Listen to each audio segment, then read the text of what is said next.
नमस्कार दोस्तों, Navbharat times online में आपका स्वागत है। मैं हूं नीरज। तो कर्नाटक में सत्ता की जो चाबी है वो तो कांग्रेस के हाथ लग गई है, लेकिन उसके बाद अगला सवाल ये है कि जो मुख्यमंत्री है वो कौन होगा। क्या कांग्रेस के प्रदेश अध्यक्ष डी के शिव कुमार होंगे, जो पार्टी के संकट मोचक माने जाते रहे, जिन्होंने चुनाव जितवाने में पार्टी को एक बड़ी भूमिका निभाई है, या फिर कद्दावर और पुराने नेता सिद्धारमैया होंगे, जो कि पूर्व में मुख्यमंत्री भी रह चुके हैं, कई बड़े पदों पर रहे हैं। इन्हीं दो बड़े नामों की चर्चा चल रही है। आपको बताएं कि दिल्ली से कांग्रेस का एक पर्यवेक्षक दल, एक ऑब्जर्वर्स की कर्नाटक, उसने विधायकों से बात की, तमाम नेताओं से बात की और वो अपनी रिपोर्ट लेकर अब वापस दिल्ली जा चुकी है। इस बीच खबर ये भी है कि सिद्धारमैया है वो भी दिल्ली जाने वाले हैं, लेकिन डी के शिव कुमार, जिनका जन्मदिन है, उन्होंने पहले ही कह दिया था कि मैं अपनी व्यस्तता के चलते या ये जन्मदिन के कार्यक्रम के चलते दिल्ली नहीं आऊंगा।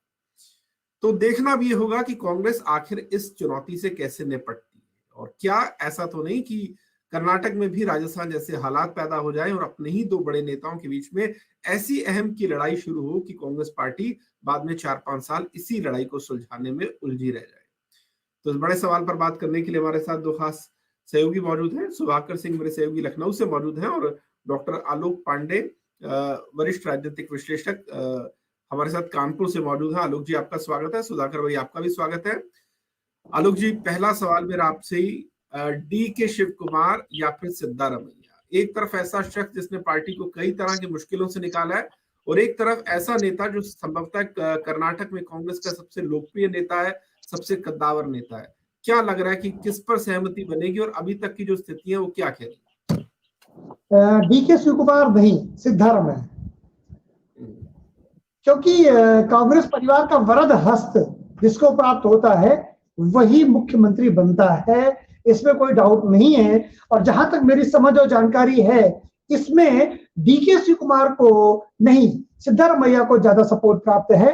तो अभी तक जो कांग्रेस का चरित्र रहा है, उस चरित्र के अनुसार तो मैं मानता हूं कि सिद्धारमैया मुख्यमंत्री होंगे, और डी के शिव कुमार को उसके साथ कोई लॉलीपॉप पकड़ाया जाएगा कि आप डिप्टी सीएम बन जाइए, साथ में आपको कोई विभाग दे देंगे।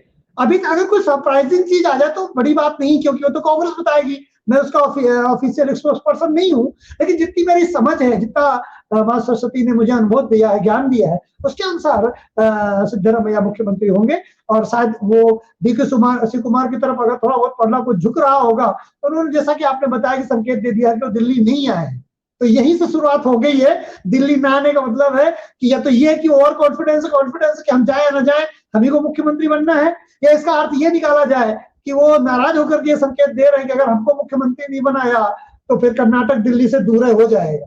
तो कांग्रेस की ये एक बड़ी समस्या होती है कि एक तो उसे चुनाव जीतने में इस समय दिक्कत आ रही है, जैसा कि इन रियलिटी है।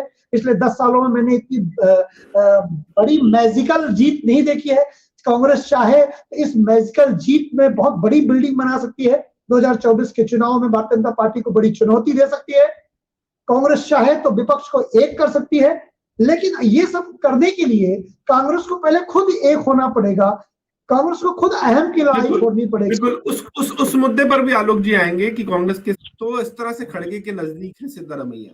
तो आपको क्या लग रहा है आखिर में किसको किसकी नजदीकी का फायदा मिलेगा? अब देखिए, ये तो समय बताएगा, लेकिन जब भी कोई पार्टी जीतती है और वो केंद्र में मजबूत नहीं होती, तो उसके लिए और बड़ी समस्या थी। जैसे इन दोनों में से अगर मान लो केंद्र में सरकार होती, तो एक को केंद्र में बड़ा हैवी उच्च पद मिनिस्टर, कैबिनेट मिनिस्टर दे के एडजस्ट कर लिया जाता। अब समस्या ये है कि वाकई दोनों बहुत इंपॉर्टेंट है। अगर मैं ये सोचूं कि मैं कांग्रेस नेतृत्व हूं, मैं राहुल गांधी या मैं गांधी परिवार से, और मुझे दोनों में से एक को चुनना है, बताओ दाई आंख और बाई आंख में किसको चुना जाए? मुख्यमंत्री एक बनेगा। अब अगर शिव कुमार जी को बनाते हैं तो सिद्धारमैया जी का खेमा नाराज, सिद्धारमैया जी को बनाते हैं शिव कुमार जी का नाराज। तो तीसरा बनता है कि दोनों को ना बनाओ, कोई नया लेकर के आओ। बीजेपी तो यही कल्चर में करती है, तो उससे भी नुकसान है। आप समझिए कि एक है तो सारे ह्यूमन ही, और सारे लोग राजनीति में आते हैं सेवा, मुख्यमंत्री जी बनना जरूरी है आज के जो परंपरा है।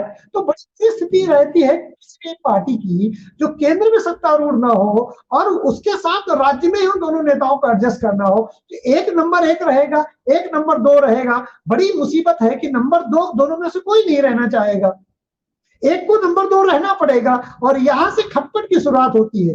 क्यों इमेजिन कर लीजिए नीरज जी कि अगर कांग्रेस की केंद्र में सरकार होती और एक व्यक्ति राज्य का मुख्यमंत्री होता, दूसरा देश का डिफेंस मिनिस्टर बना दिया जाता, दोनों एडजस्ट हो जाते। लेकिन जब राज्य में ही दोनों को एडजस्ट करना है तो कांग्रेस के लिए फिर से संतुलन बनाने की स्थिति लानी होगी, क्योंकि हिमाचल में जैसा उन्होंने एक बैलेंस बनाया था, क्या कांग्रेस वहां यहाँ पर एक वैसा बैलेंस बना सकती है? क्योंकि हिमाचल से अभी तक कोई खटपट की हमें शिकायत नहीं मिलती है कांग्रेस से, जहां तक मेरी जानकारी है। ऐसे को अंदर होगा तो पता नहीं, पर मीडिया में ऐसे कोई बड़ी मात्रा में ऐसी कोई नाराजगी हिमाचल कांग्रेस में नहीं दिखाई देती है। तो कांग्रेस को यही तय करना है। अगर मैं राहुल गांधी होता तो मैं हमेशा जो है जो मैच्योर लोग होते हैं उनकी तुलना में यंग और डायनेमिक लोगों को मौका देता और मैच्योरिटी को गाइडेंस के लिए रखता कि वो बताएं कि कैसे राज्य चलेगा। तो मैं अगर आलोक जी, पुराना अतीत भली वो मध्य प्रदेश का और राजस्थान का वो तो नहीं बताता। मध्य प्रदेश में भी कांग्रेस के पास मौका था उस वक्त की ज्योतिरादित्य को बनाते, लेकिन उन्होंने क्या किया, उन्होंने कमलनाथ को बनाया और आखिर में उसी वजह से पार्टी में वहां पर टूट भी हुई, सरकार भी गई। राजस्थान में भी उन्होंने जो सचिन पायलट प्रदेश अध्यक्ष से लगातार, जिन्होंने एक तरह से पार्टी को मुश्किल से निकाला, वोट जितवाए, लेकिन आपने उसको इग्नोर कर दिया। ना सिर्फ इग्नोर किया बल्कि जलील भी पार्टी ने, अशोक गहलोत ने उनको किया। तो अनुभव तो ये नहीं बताता कि कांग्रेस युवा नेताओं के साथ जाती है, और उसमें कांग्रेस का डर हमेशा ये दिखता है कि अगर किसी युवा चेहरे को अगर हमने सीएम बना दिया तो ऐसा ना हो कि बाद में वो इतना बड़ा हो जाए कि वो राहुल गांधी को चुनौती देने लगे। तो कांग्रेस कैसे इस तरह के विरोधाभास से निपटती है कि एक तरफ यंग आदमी रखना भी है और दूसरी तरफ ये सारे कैलकुलेशन भी देखना है?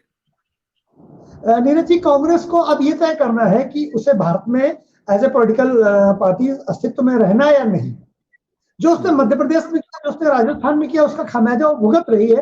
मध्य प्रदेश में सरकार गिर गई, राजस्थान में थोड़े से उससे बच गई, नहीं तो वहां भी गिर जाती। और राजस्थान में अब ऐसी स्थिति चल रही है, कोई व्यक्ति दावे से नहीं कह सकता कि कांग्रेस रिपीट करेगी जिस तरह के अंतरकलह से राजस्थान में जूझ रही है कांग्रेस पार्टी। तो कांग्रेस नेतृत्व को यही देखना है कि कब तक वो असुरक्षा भाव में रहेगा, कब तक वो राज्य के नेताओं से असुरक्षा भाव में रहेगा। अगर राष्ट्रीय नेतृत्व अपने ही लोगों से असुरक्षा भाव में रहेगा तो पार्टी की फिर दुर्गति और होगी, ये विजय फीकी पड़ जाएगी। मैंने कहा ना कि नीरज जी की ये कांग्रेस को जो एक एज मिला है, कर्नाटक की विजय ही नहीं, तब उसने 136 130 प्लस उनके लक्ष्य से ज्यादा जिताया है। इसमें चाहे तो बहुत बड़ी बिल्डिंग कर सकती है, या इसमें चाहे तो फिर राजस्थान या मध्य प्रदेश बन सकते हैं। तो कांग्रेस को तय करना है कि वो मध्य प्रदेश बनाएगी कर्नाटक को, या इसमें एक राष्ट्रीय परिप्रेक्ष्य में अपने आप को नोटिस करवाएगी। अगर वो अपने इस असुरक्षा भाव से बाहर नहीं निकलती है तो मध्य प्रदेश जैसा और राजस्थान जैसा बूढ़े नेताओं को नेतृत्व सौंपे तो उनको नुकसान आगे भी उठाना पड़ेगा, इसमें कोई डाउट नहीं है।